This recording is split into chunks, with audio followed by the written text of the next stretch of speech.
नमस्कार, मी अमोल मोरे आणि आपण पाहत आहात बीज डंका पैसा पुराण या विशेष बिझनेस बुलेटिनमध्ये आपलं मनपूर्वक स्वागत. चहाच्या कपापासून मिठाईच्या दुकानापर्यंत आणि बिस्किटापासून शीत पेयापर्यंत साखर आपल्या रोजच्या आयुष्याचा महत्त्वाचा भाग आहे. पण यात साखरेच्या वाढत्या दराने आता ग्राहकांच्या बजेटवर परिणाम करायला सुरुवात केली आहे. अवघ्या एका महिन्यात साखरेचा किरकोळ दर हा किलोमागे 48 रुपये 18 पैशांवरून 55 रुपये 70 पैशांपर्यंत पोहोचला आहे. म्हणजेच एका किलोमागे 7 रुपये 52 पैशांची वाढ. महाराष्ट्रातील कोल्हापूरसारख्या प्रमुख घाऊक बाजारात देखील ऑगस्टच्या सुरुवातीपासूनच दर हे जवळपास 20% वाढून 100 किलोमागे 5350 रुपये इथपर्यंत पोहोचले आहे. पण साखर अचानक इतकी का महागली? तर त्यामागे एकच कारण नाही. उत्पादनातील घट, वाढती मागणी, हवामानाचा परिणाम, जागतिक बाजारातील तुटवडा, साठेबाजीची शक्यता आणि इथेनॉल धोरण या सगळ्यांचा एकत्रित परिणाम साखरेच्या दरावर दिसत आहे. यातील सर्वाधिक चर्चेत असलेला मुद्दा म्हणजे इथेनॉल. भारताने पेट्रोलमध्ये इथेनॉल मिश्रणाला प्रोत्साहन दिलं आहे. त्यामागे कच्च्या तेलाची आयात कमी करणं, परकीय चलनाची बचत करणं आणि ऊस उत्पादकांना अतिरिक्त बाजारपेठ उपलब्ध करून देणं ही उद्दिष्ट आहे. मात्र ऊस हा साखर आणि इथेनॉल दोन्हीसाठी कच्चा माल असल्याने त्याचा वापर कुठे होतो याचा साखरेच्या उपलब्धतेवर देखील परिणाम होऊ शकतो. याच मुद्द्यावर सरकारचा दावा ठरतो की सरकारच्या आकडेवारीनुसार इथेनॉलसाठी वळवण्यात येणाऱ्या साखरेचा हिस्सा 2022-23 मधील सुमारे 12%वरून 2025-26 मध्ये 9%वर आला आहे. शिवाय देशातील इथेनॉल उत्पादनापैकी जवळपास 3/4 इथेनॉल आता धान्यापासून, विशेषतः मक्यापासून तयार होत आहे. त्यामुळे सध्याच्या साखर दरवाढीला केवळ इथेनॉल जबाबदार असल्याचं म्हणता येणार नाही. मग साखर महागण्याचं मुख्य कारण काय? इथे सर्वात मुद्दा आहे तो उत्पादनातील घट. चालू हंगामात देशातील साखर उत्पादनात सुमारे 306 लाख टन राहण्याचा अंदाज हा वर्तवण्यात आला आहे. सुरुवातीच्या अंदाजात हे उत्पादन 443 लाख टन राहण्याची शक्यता व्यक्त करण्यात आली होती. म्हणजे जवळपास 37 लाख टनाची संभाव्य घट. ऊसावरील रोगराई, अतिवृष्टी आणि शेतात पाणी साचण्याच्या कारणांचा उत्पादनावर परिणाम झाला आहे. हवामानातील बदलामुळे ऊस उत्पादनाबरोबरच ऊसातील साखरेचं प्रमाण आणि कारखान्यातून मिळणारं अंतिम उत्पादन देखील प्रभावित होऊ शकतं. आता दुसरी बाजू म्हणजे मागणी. भारत हा जगातील मोठ्या साखर ग्राहक देशांपैकी एक आहे. घरगुती वापरासोबतच मिठाई, बिस्किटे, केक, बेकरी, आईस्क्रीम, चॉकलेट, शीतपेय आणि प्रक्रिया केलेल्या खाद्यपदार्थांमध्ये मोठ्या प्रमाणावर साखर ही वापरली जाते. त्यातच ऑगस्टपासून सणासुदीचा हंगाम सुरू होतो. गणेशोत्सव, दसरा, दिवाळी आणि त्यानंतर लग्नसराई या काळात मिठाई, फराळ आणि खाद्यपदार्थांची मागणी मोठ्या प्रमाणात वाढते. म्हणजे एका बाजूला साखरेचा पुरवठा कमी आणि दुसऱ्या बाजूला मागणी वाढण्याची शक्यता. बाजाराच्या भाषेत सांगायचं झालं तर समीकरण अगदी स्पष्ट होतं. पुरवठा कमी, मागणी जास्त. त्यामुळे दरावर दबाव येणं साहजिकच आहे. यात जागतिक बाजाराची देखील भर पडली आहे. 2026-27 मध्ये जागतिक साखर बाजारात सुमारे 33 लाख टनांची कमतरता राहण्याचा अंदाज वर्तवण्यात आला आहे. 30 जूनला जागतिक साखरेचा दर हा सुमारे $474 प्रति टन इतका होता. 20 ऑगस्टपर्यंत तो $552 इतका पोहोचला. म्हणजे 2 महिन्यात कमी काळातच 16%हूनची अधिक वाढ नोंदवली गेली. जागतिक बाजार महागला तर की त्याचा भारतावर देखील परिणाम होत असतो. आयात महागते, व्यापाऱ्यांच्या अपेक्षा बदलतात आणि भविष्यात दर आणखी वाढतील या अंदाजाने साठेबाजीची शक्यता देखील वाढते. यामुळे सरकारने साठा मर्यादा लागू केली आहे. 1 ऑगस्ट ते 30 नोव्हेंबर 2026 या काळात डीलर्सना जास्तीत जास्त 400 टन साखर साठवता येणार आहे.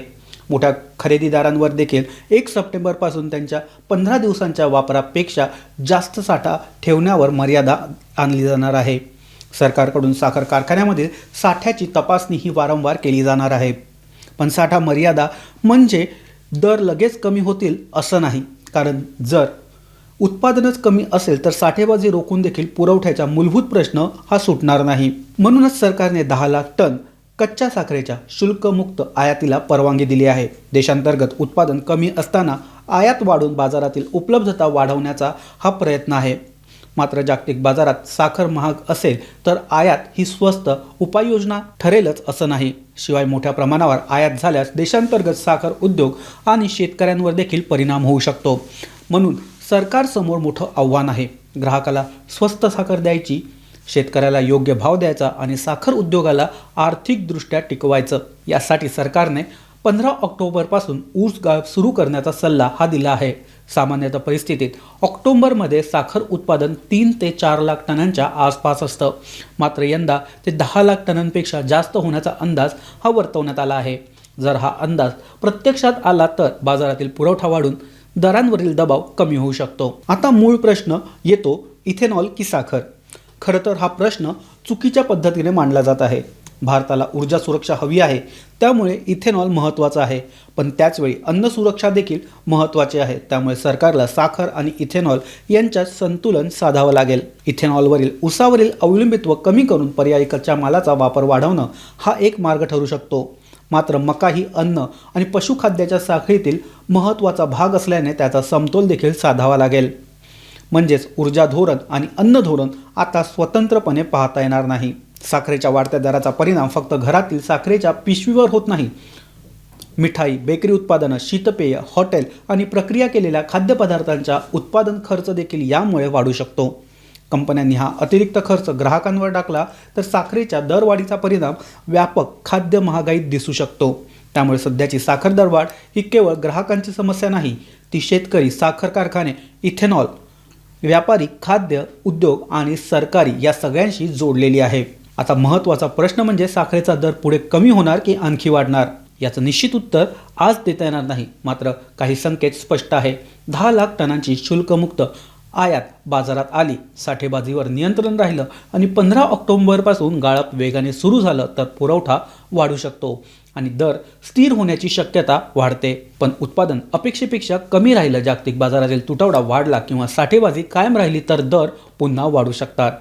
म्हणून पुढील 3-4 महिन्यात साखर बाजारासाठी अत्यंत महत्त्वाचे महिने ठरणार आहेत. आयात किती झाली, बाजारात प्रत्यक्षात किती साखर आली, कारखान्यांनी गाळप किती वेगाने सुरू केली, नवीन हंगामात उत्पादन किती झालं आणि सणासुदीची मागणी किती वाढली, या सगळ्यांवर साखरेची पुढील दिशा ठरणार आहे. तर अंतिम निष्कर्ष काय? साखर महागण्यामागे केवळ इथेनॉल नाही, सध्याच्या दरवाढीचे प्रमुख तत्कालीन घटक म्हणजेच उत्पादनातील घट आणि वाढती मागणी हे कारणीभूत आहेत. त्यासोबतच हवामानाचा परिणाम, जागतिक बाजारातील तुटवडा, साठेबाजीची शक्यता आणि भविष्यातील पुरवठ्याबाबतच्या अपेक्षा यामुळे दर हे वाढत आहे. इथेनॉल हा मात्र दीर्घकालीन धोरणात्मक घटक आहे. आज त्यासाठी वळवण्यात येणाऱ्या साखरेचा हिस्सा कमी झाल्याने सध्याच्या दरवाढीला एकमेव कारण मानणं त्याला योग्य ठरणार नाही. पण भविष्यात इथेनॉलची मागणी वाढली आणि पुन्हा मोठ्या प्रमाणावर ऊस त्याकडे वळला तर साखरेच्या पुरवठ्यावर परिणाम हा होऊ शकतो. म्हणूनच खरी कसोटी आहे ती साखर, इथेनॉल आणि शेतकरी हित यांच्यातील समतोलाची. ग्राहकाला परवडणारी साखर हवी, शेतकऱ्याला योग्य मोबदला हवा, कारखान्यांना आर्थिक स्थैर्य हवं आणि देशाला तेल आयात कमी करून ऊर्जा सुरक्षा मजबूत करायची आहे. या चारही गरजा एकाच वेळी पूर्ण करणं हे सरकारसमोरचं मोठं आव्हान आहे. आणि म्हणूनच साखरेच्या दरवाढीकडे केवळ साखर महागली म्हणून पाहू नका. 1 किलो साखरेच्या किमतीमागे शेती, हवामान, ऊर्जा, उद्योग, जागतिक बाजार आणि सरकारी धोरण यांचं संपूर्ण अर्थकारण दडलं आहे. आपण पाहत होतात बीज डंकाचं विशेष बुलेटिन पैसा पुराण. बातमी सगळे सांगतात, पण त्या बातमीमागचं अर्थकारण समजून घेणं अधिक महत्त्वाचं आहे. आपल्याला हा व्हिडिओ आवडला असेल तर लाईक करा, कमेंट करा आणि चॅनलला सबस्क्राईब करायला विसरू नका. धन्यवाद.